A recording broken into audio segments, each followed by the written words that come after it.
Okay, we're going live this morning, folks, and coming at you from the basement of the Dubois residence where I normally come from. Just wanted to talk this morning for a few minutes. As I said, I'm coming on here every day, going live with you all, having some fun. So this morning I'm just going to pop on. It's fight night at the Dubois house because I'm home alone. I'm home alone. Laura is off to enjoy herself with the dogs and getting dogs ready for the show and going to meet up with her handler friends and she's going to go enjoy herself. So guess what? Feet propped, scallops on the plate, and we're going to be fight nighting it like nobody's business. See, Laura doesn't like scallops, so I have to eat them when she's gone.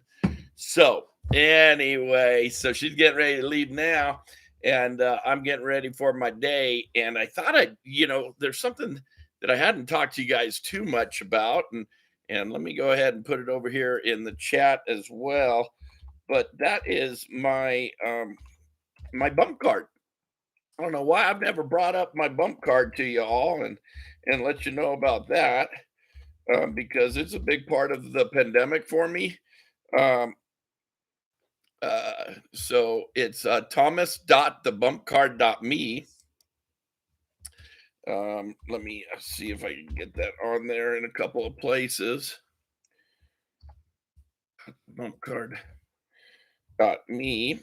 But not only will that tell you a few more things about me and Laura and about our businesses, and I think I got a few things on there, even on the dog grooming shop.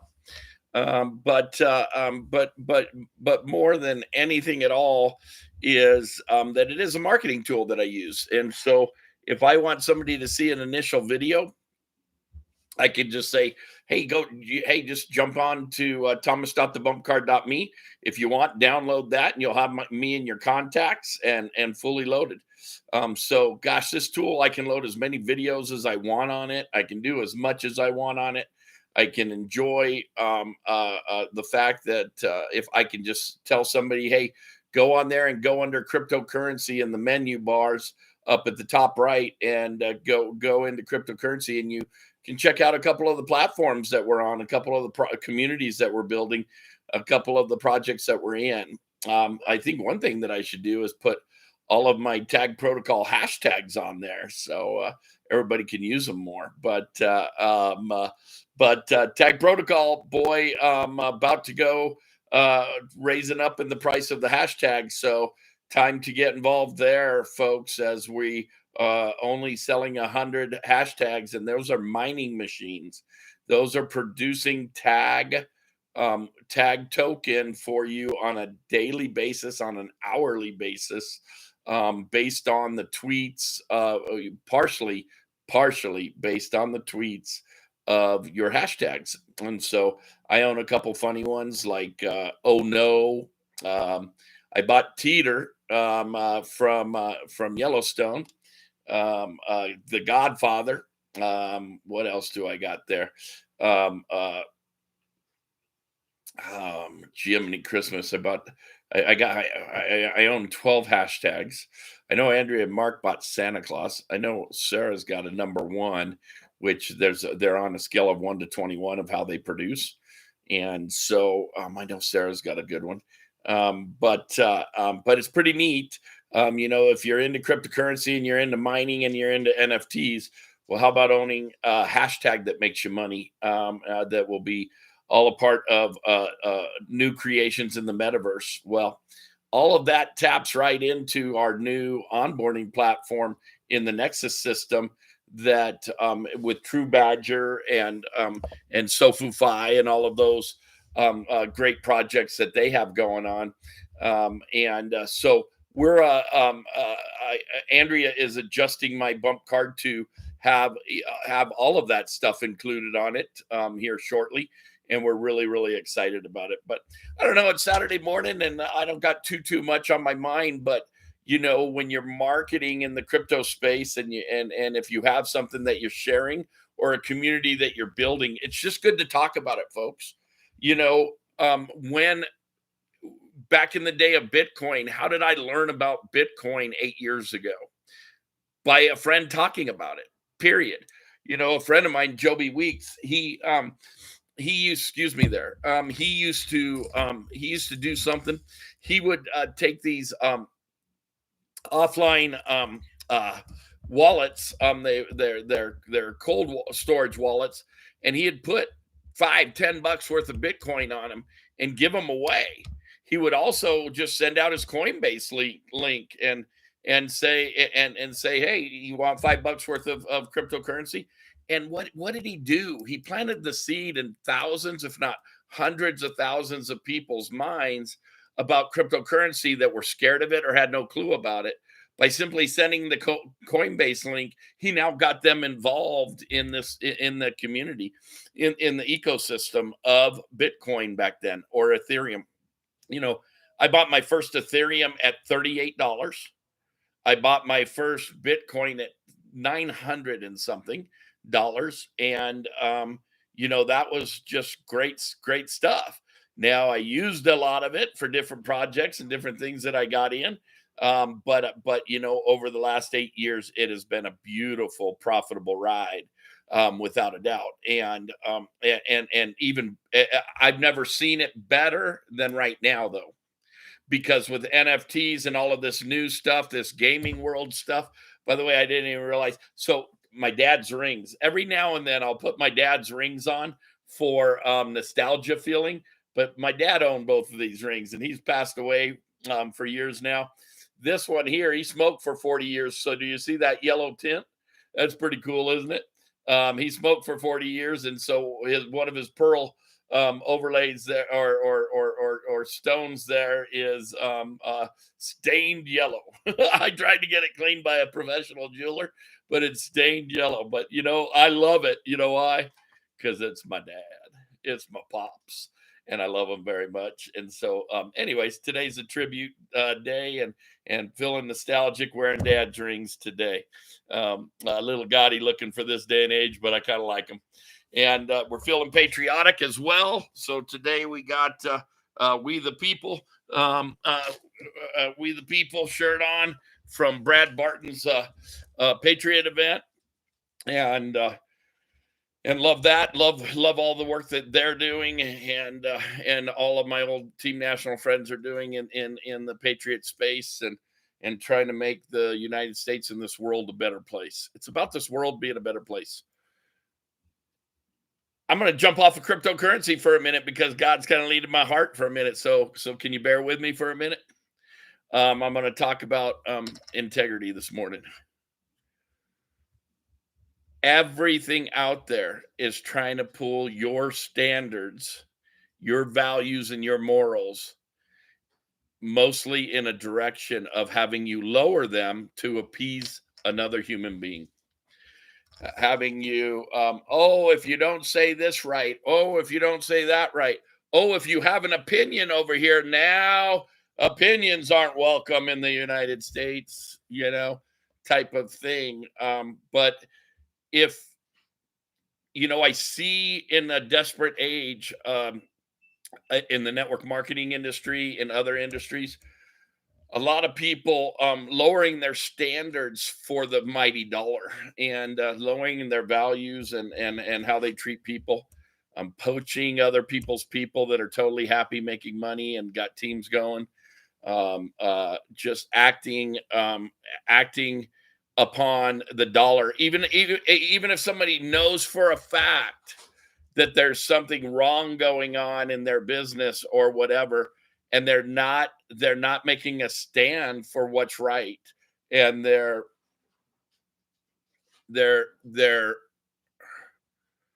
hurting themselves in the long run. Because if karma is a true thing, if wrong and right is a true thing, when the light gets shined in the darkness, the cockroaches scurry around trying to fix the things that they're trying to hide, or hide themselves. See, that's a good scenario there. A cockroach, when you turn the light on, a cockroach scurry. I lived in El Paso, Texas once, in a place that we turn on the light, boy, cockroaches just scurried. Not much we could do about it in that situation. And you all know that I was homeless at one time, but we're not talking about that situation. Just talking about a situation of a couple nights that I had to stay in a place and turn on the lights. Cockroach scurry. They're trying to hide. They're trying not to get caught. They're trying to not have that light shined on them, and the evil and the darkness and the thievery that they're doing shine out. In this day and age, people are trying to make what's wrong look right. They're cockroaches scurrying in the light. See, I used to be a cockroach. I know about scurrying. I know about hiding. I know about camping out for months so that nobody saw the evil that I was doing with my addictions and all of that.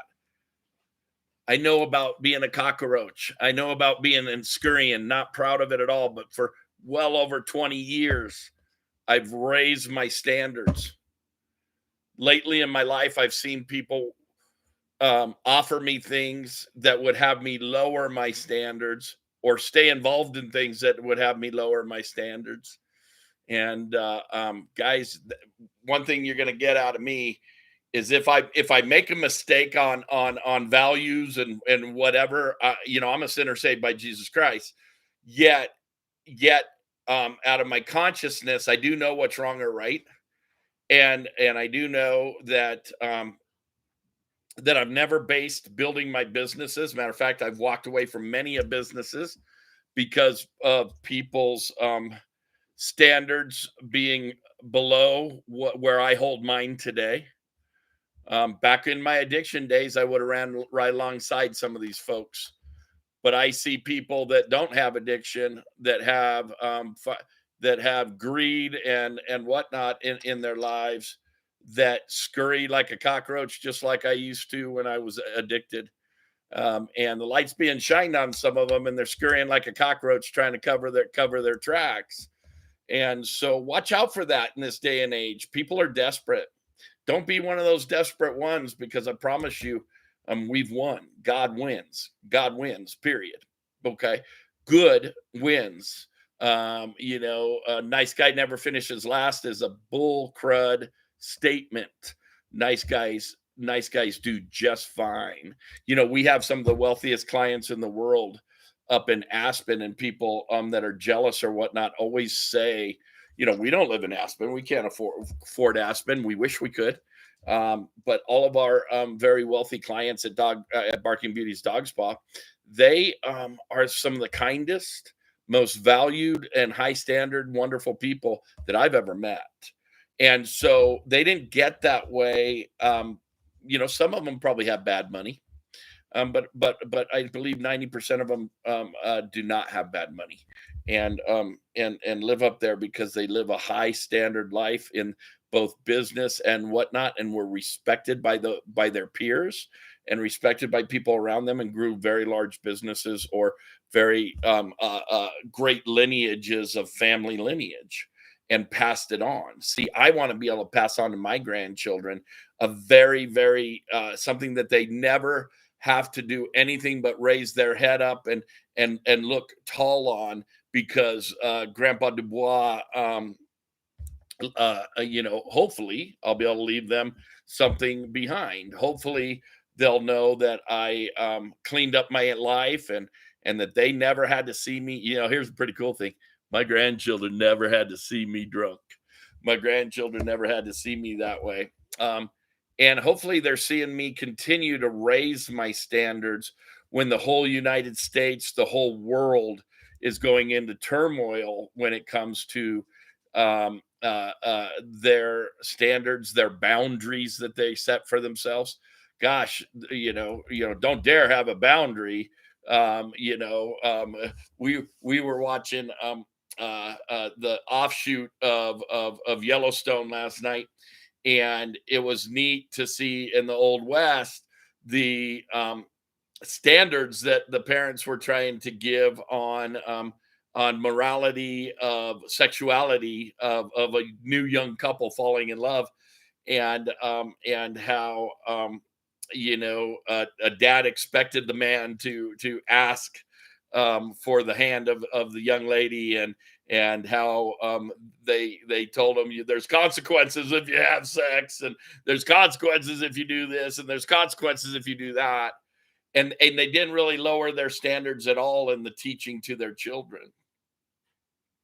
Now it seems like we're trying to teach our children that you got to be open-minded to all of these things that aren't right in my standards or in my opinions, and boy, I don't like that being forced upon me or my family, just like any of these other mandates, whether they be medical or freedom stomping mandates of any sort, or anything. I don't like it. you know we deserve to hold our standards high, and to be of high standard, and make sure you're doing that in business, because your desperation will always catch up to you. If you know something's wrong, do everything in your power to get away from it. I know that I've worked many jobs that I was actually the wrong person that people were working beside of at one point in my life. But I know I've worked many jobs that I've had to work with people that I didn't care for, people that didn't have the same see, I think I had more standards when I was an addict than most people have today. But today, all I know is I'm trying to raise my standards on a daily basis, not lower them. And boy, you never know what you're going to get with me on here. But I've never talked about my relationship with God since I've been doing these in 2022. Never talked about my addiction too much on here, and never talked about my beliefs, and keeping our standards high. I'm very, very proud to have some very dear friends that understand the difference between right and wrong, and if they saw me going down the wrong path, they would shine a light on it so I could see the path, so I could grab a hold of the iron rod and stay close to God, and live my life along that journey, instead of the journey of oh, well, it's okay that he does that and they do that. It's okay that they treat people badly as long as I'm making money. Woo, let that one sink in for a minute. Let that one sink in for a minute. So I don't know. Just wanted to talk about that for a minute this morning. I do know that the programs that we're in, you can trust. You can trust the Nexus ecosystem. I know you can trust Tag Protocol. I know that you can trust Daisy. Daisy hasn't been performing too good its first year yet. It's real and it's true crypto trading, and so we do know, at least I believe with all of my heart, that it has a great opportunity to come back around and to be around. But if you didn't get a hold of any platforms, you still want to share cryptocurrency. You still want to market the fact that cryptocurrency is the future, because the more that we get understanding the decentralization and the opportunities that persist here, the greatest transference of wealth that the world's ever seen, the more people you get involved, the more that community of whatever coin that you're talking about has a chance to grow. We were involved in a company that was ahead of its time, and we launched a coin called Proc. And people weren't very savvy to the industry.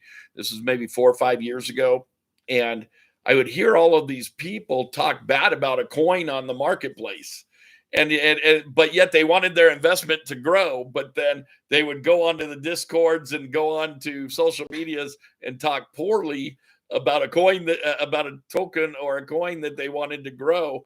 It just made no sense to me. I was like, okay, you sitting here saying that you want this token to work and you want this coin to work, but you're bashing it, and you're saying how it's not going to work and calling it even a scam. It was on the open marketplace. How can it be a scam?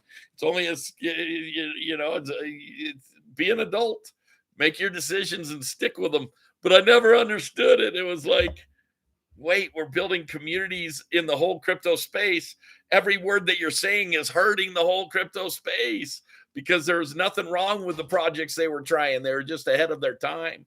Actually, PayPal and all of the other programs that are building ecosystems are doing the same thing that we tried to do 5 years ago with Proc. So just a little ahead of its time here in the United States, it was. So, anyways, anybody could have opinions about different coins and whatnot. But remember, if you're not promoting and talking to people about the crypto space in a positive light, like it is, and a chance for people to be blessed more than any other industry out there today, then you're a part of the problem. You are the problem, actually. You're kind of a cockroach scurrying in the light, aren't you? So think about that for a minute. If you lose money in Apple, you don't go hating on Apple. Well, maybe you do. I don't know. I don't know what people do in the stock market. I should shut up. I don't know nothing about it. Yeah, I own a few stocks, but not very many. Every time I get in the stock market, I go, that money could be in crypto, making more money. So I always shift it over. But I don't know. Today I got off on a tangent, 20-minute tangent, sharing my heart with y'all. I hope that you know that in the crypto space, especially holding high standards, high values, high morals, having boundaries that are on a positive light, having boundaries and not sucking down to somebody else's boundaries, not wanting to be involved in pump and dumps for the dollar does nothing but hurt the industry most times. Now, nothing wrong with pumping and dumping, to make money or whatever you're doing. It's not necessarily wrong, but if you're consistently doing it and doing it like with robots and whatnot and hurting projects or hurting coins, well, then you're a part of the problem. You're not a part of the overall solution. And I choose today to be a part of the overall solution. And I don't know if I touched your heart. Comment, share the channel. This morning was a little bit on crypto, a little bit on marketing, but I think I mostly went off on be a good person, keep being a better person, learn how to be a better person, and let's all be better people together. God bless you all. Have a great day.